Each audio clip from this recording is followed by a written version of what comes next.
জাইমা রহমান সহ পরিবারের সদস্যরা চলে যাওয়ার পর সমাধিস্থলে এখন কারা আসছেন, বিস্তারিত কি দেখতে পাচ্ছেন আমাদের জানান। আকিজ নিয়ে এলো বিশ্বমানের বেবি ডায়াপার মাম্মাম, কটনে সফট ম্যাটেরিয়াল, বাবুকে দেবে rash free super comfort. Sumana, ভোর হওয়ার সাথে সাথেই কিন্তু শহীদ জিয়া এবং বেগম খালেদা জিয়ার সমাধিস্থলে শ্রদ্ধা এবং দোয়া করার জন্য হাজার হাজার মানুষের ঢল নামে। আমরা সকাল থেকে দেখেছি বিভিন্ন শ্রেণী পেশার মানুষ আসা শুরু করেছেন। সকালে পরিবারের পক্ষ থেকে ছেলে তারেক রহমানের কন্যা জাইমা রহমান, খালেদা জিয়ার বোন সেলিনা ইসলাম এবং আরাফাত রহমান কোকো স্ত্রী এবং 2 মেয়ে সহ পরিবারের 20 সদস্য তারা সমাধিস্থলে আসেন এবং কি শ্রদ্ধা জানান এবং কি দোয়া মোনাজাত করেন। তারা বেগম খালেদা জিয়া এবং শহীদ জিয়াউর রহমানের যে রুহের আত্মার মাগফিরাত কামনা করেন। এরপরে কিন্তু রাজনৈতিক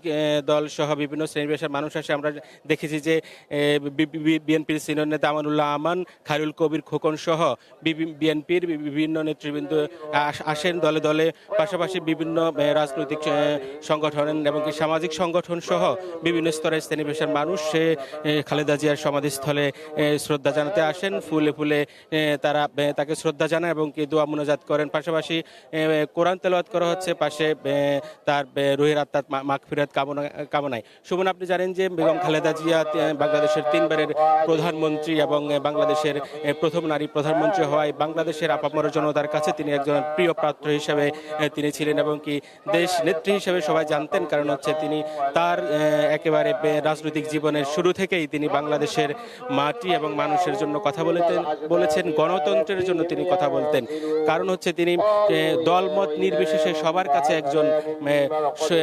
প্রিয় পাত্র ছিলেন, প্রিয় নেত্রী ছিলেন, প্রিয় রাজনীতিবিদ হিসেবে তিনি সবার কাছে খ্যাতি অর্জন করেছেন। যার কারণে আমরা সকাল থেকে দেখতে পাচ্ছি যে হাজার হাজার মানুষ এই সমাধিস্থলে আসছেন, দোয়া করছেন, শ্রদ্ধা জানাচ্ছেন। আপনাকে যদি একটু দেখানোর চেষ্টা করি যে মাজারের প্রধান গেট, সেখানে হাজার হাজার মানুষ অপেক্ষমান আছেন। তারা দলে দলে আসছেন, শ্রদ্ধা জানিয়ে তারা যাচ্ছেন। এভাবেই এই মানুষের ঢলই প্রমাণ করে বেগম খালেদা জিয়া বাংলাদেশের রাজনীতিতে কত প্রিয় ছিলেন, একজন নেত্রী হিসেবে সবার ভালোবাসার পাত্র ছিলেন কতটুকু, সেটি প্রমাণ করে। আমরা দেখতে পাচ্ছি যে বিভিন্ন শ্রেণী পেশার মানুষ আসছেন, তারা বলছেন তারা কেউ দল করার না, কিন্তু একজন বেগম খালেদা জিয়া এই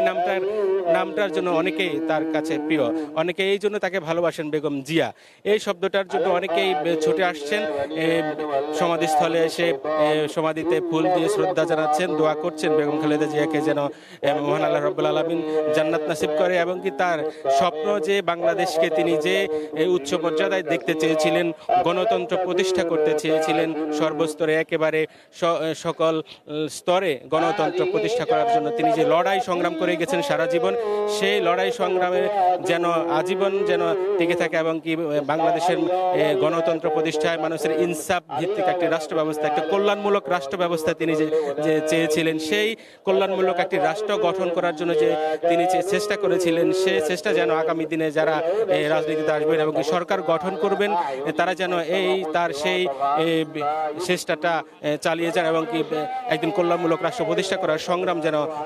তারা চালিয়ে যান। পাশাপাশি তারা বিএনপির ভারপ্রাপ্ত চেয়ারম্যান তারেক রহমানের প্রতিও আহ্বান জানিয়েছেন যেন শহীদ জিয়াউর রহমান এবং বেগম খালেদা জিয়ার যে স্বপ্ন তারা রেখে গেছেন বা স্বপ্ন দেখেছেন, তাদের সেই অসমাপ্ত কাজটুকু যেন তারেক রহমান করেন, তার প্রতি সেই আহ্বান জানিয়েছেন। সেই আদর্শকে যেন লালন করেন তারেক রহমান, সেই আহ্বানটুকু জানিয়েছেন। সুমনা, আপনি দেখতে পাচ্ছেন সমাধিস্থলে মানুষের ভিড় এবং কি যে ফুলে ফুলে ছেয়ে গেছে পুরো সমাধিস্থল, মানুষের শ্রদ্ধা আর ভালোবাসা। বেগম খালেদা জিয়া মানুষের কাছে কিরকম ভালো মানুষ ছিলেন, কি ভালোবাসার পাত্র ছিলেন, সেটি এই আজকের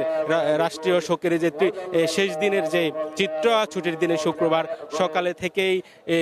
তীব্র ঠান্ডা উপেক্ষা করে যে মানুষজন দলে দলে আসছেন বেগম খালেদা জিয়ার সমাধিস্থলে শ্রদ্ধা জানাতে এবং দোয়া করতে, সেটুকুই প্রমাণ করে বেগম খালেদা জিয়া আসলে বাংলাদেশের রাজনীতির মাঠে বাংলাদেশের একজন রাজনীতিবিদ হিসেবে কতটুকু প্রিয় ছিলেন, সেটুকুই এই মানুষের ঢলই প্রমাণ করে। বাংলাদেশের একজন খালেদা জিয়া দরকার, সেইটুকুই প্রমাণ করে। সুমনা, এই মুহূর্তে গুলশান বিএনপির যে দলীয় কার্যালয় রয়েছে সেখানে রয়েছে সহকর্মী স্বস্তিকা সিংহ, আমরা তার কাছে জানবো। স্বস্তিকা, সকাল থেকে আমরা দেখেছি যে জিয়ার মাজারে হাজার হাজার মানুষের ঢল নেমেছে, এখন গুলশান কার্যালয়ের কি অবস্থা আমাদেরকে জানাবেন। আজ শুক্রবার বিশেষ একটি নামাজের দিন এবং এই বিশেষ নামাজের দিনটি কিন্তু আজকে একটু বিশেষ মুহূর্ত বহন করছে, কারণ এই মুহূর্তে আমরা তারেক রহমানের বাসার সামনে রয়েছি এবং কিছু সময়ের মধ্যেই হয়তো উনি তার বাসভবন থেকে বের হবেন, কারণ আজ কিন্তু গুলশান আজাদ মসজিদে বাদ আসর একটি বিশেষ দোয়া এবং মোনাজাতের আয়োজন করা হয়েছে সদ্যপ্রয়াত বিএনপি চেয়ারপারসন খালেদা জিয়ার প্রয়াণের জন্য, এবং সেই দোয়া এবং মোনাজাতের যে আয়োজন, সেই আয়োজনটি করা হয়েছে কিন্তু বিএনপির যে জাতীয়তাবাদী দল বিএনপির পক্ষ থেকে, এবং সেই মোনাজাতে অংশগ্রহণ করার জন্যই কিন্তু তারেক রহমান বের হবেন, এবং সেই মোনাজাতে কিন্তু তারেক রহমানের সাথে কিন্তু দলের মহাসচিব মির্জা ফখরুল ইসলাম আলমগীর, স্থায়ী কমিটির সদস্যরা যারা রয়েছে তারা থাকবেন, কেন্দ্রীয় যেসব নেতাকর্মীরা রয়েছেন তারাও কিন্তু থাকবেন, এবং ঠিক তারেক রহমান বের হওয়ার আগেই কিন্তু আমরা দেখেছি সকাল 10টায় কিন্তু এই 196 নম্বর বাসভবন থেকে কিন্তু তারেক রহমানের কন্যা ব্যারিস্টার জাইমা রহমান কিন্তু বের হয়েছিলেন, এবং আমাদের কাছে যতটা তথ্য রয়েছে সেই তথ্য অনুযায়ী তিনি কিন্তু গিয়েছিলেন সমাধিস্থলে, এবং সেখানে তার দোয়া এবং মোনাজাত করেছেন এবং ফুলের তোড়া দিয়ে শ্রদ্ধা জানিয়েছেন বিএনপি চেয়ারপারসনের উদ্দেশ্যে, এবং তিনি ফিরে আসার পরেই তারেক রহমান বের হবেন, এবং বিএনপির এই আয়োজনে যে দোয়া এবং মাহফিলের যে প্রোগ্রামটি আজকে আয়োজন করা হয়েছে, এটি ঢাকার পাশাপাশি কিন্তু সারা বাংলাদেশেই এই আয়োজনটি করা হয়েছে। ঠিক বাদ আসর নামাজের পর বিশেষ একটি দোয়ার এবং মোনাজাত বাংলাদেশের সকল মসজিদেই করা হবে, এবং মুসলিম যারা রয়েছে তাদের পাশাপাশি যারা অন্যান্য ধর্মের লোকরা রয়েছে তারাও কিন্তু তাদের ধর্ম অনুযায়ী প্রার্থনা করবেন খালেদা জিয়ার উদ্দেশ্যে তার আত্মার শান্তি কামনার জন্য, এবং সেই আয়োজনের জন্যই কিন্তু তারেক রহমান বের হবেন বাসা থেকে, এবং সেই জন্য আমরা আসলে দেখেছি সকাল থেকেই কিন্তু তার বাসভবনের সামনে বিএনপির বিভিন্ন দলীয় যেসব নেতারা রয়েছেন তারা আসছেন। আমরা অনেককে দেখেছি সঠিক পরিচয় দেওয়ার পর তাদেরকে ভেতরে প্রবেশের অনুমতি দেওয়া হয়েছে, এবং ঠিক এখনও কিন্তু বিএনপির এই নেতাকর্মীরা কিন্তু আসছেন বাসভবনের সামনে, যদিও আইন শৃঙ্খলা বাহিনীর কঠোর নিরাপত্তার কারণে কিন্তু তারা বাসভবনের সামনে কেউ জড়ো হতে পারছেন না, অনেকে আজাদ মসজিদের দিকে এগিয়ে যাচ্ছেন, অনেকে আবার কেউ অপেক্ষা করছেন যে ঠিক তারেক রহমান বের হলে তার সাথেই তারা আসলে রওনা করবেন, সেই জন্য কিন্তু অনেকে এখানে অপেক্ষা করছেন, এবং এই সদ্য প্রয়াত বিএনপি চেয়ারপারসন খালেদা জিয়ার রুহের মাগফিরাত কামনা এবং তার আত্মার শান্তি কামনার জন্যই কিন্তু বিএনপির পক্ষ থেকে আয়োজনটি করা হয়েছে, এবং দলের পক্ষ থেকে কিন্তু বলা হয়েছে যে সকল মসজিদে, মন্দিরে, গির্জায় তার আত্মার শান্তি কামনার জন্য এই দোয়া এবং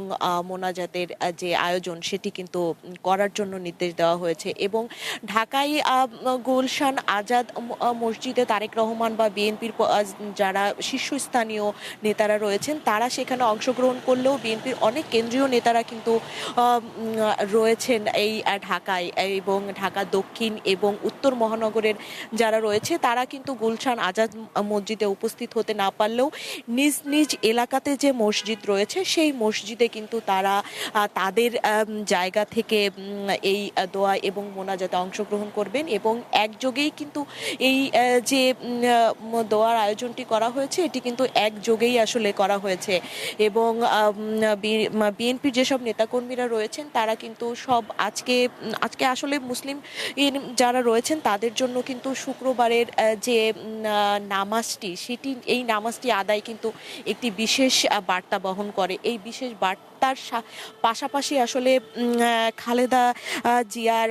রুহের মাগফিরাত কামনাই কিন্তু বিএনপির পক্ষ থেকে এই বিশেষ যে আয়োজনটি, এবং আমরা তাকে বাংলাদেশের জনগণ এই বিএনপির চেয়ারপারসনকে হারানোর যে শোক, এই শোকটি কিন্তু কাটিয়ে উঠতে পারেনি এখনো, এবং কাটিয়ে ওঠার আগেই কিন্তু আজ কিন্তু প্রথম শুক্রবার, যে শুক্রবারে আসলে এই প্রথম শুক্রবার, যে শুক্রবারে আসলে সারা বাংলাদেশের পক্ষ থেকে তার আত্মার রুহের মারফত কামনায় একযোগে এই দোয়া এবং মোনাজাতে আসলে সবাই অংশগ্রহণ করবেন। এই ছিল আমার কাছে সর্বশেষ গুলশান থেকে।